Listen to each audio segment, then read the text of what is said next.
ખોખો કેળો ન કરતો ભાવ હોય તો ઓળખે નહીં. જય હો. 6 મહિના પહેલા મને કેળો નાખ્યા તો ધૂણી ધૂણવા નહીં આવું એ વાત બાકી છે. કરીને 6 મહિના કરી લીધો છે. 6 મહિના પહેલા મારા ભરોને રીતો ને રમ થાય તો હોય.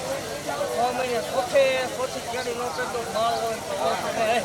કઈ અને હું બોલું એટલે બનાવું છું એ માતા છું ભલામણ જગત એમ કે ખોટું પણ મારા ખોટી બે અને ફરશે ને પણ બરોહો રાખજો બરોહો ન તોડતા નાશ ન તોડતા કલ્યાણી કહેવાય નાગન શું ભલામણ જગતની માલપા કોઈ કવાય આવે ને મને આવું પાડે ભલામણ તો આવું ગાય હિસાબ લેવા ભાઈ ન જાવ કરવાનું પડે એક દહલા વાઘરીની મેળવી શું ભલામણ જ્યાં જ્યાં બોલી જ્યાં જ્યાં જે કર્યું એ પાર પાડ્યું છે માતા શું ભલામણ બોલીને ફરી જાવ એ માતા નથી જગત એમ કે રવિવાર એકનું એક બોલે છે પણ એટલું જ બોલું છું જેટલું પાળી શકાય હવામાં તીર કોઈ માર્યા નથી ને ભલામણ કદાચ હું બોલું એ વીર અર્જુનનું બાણ ફગે હા મેલડીનું તીર કોઈ દી ફગ્યું નથી ને કોઈ જ ફગશે નહીં.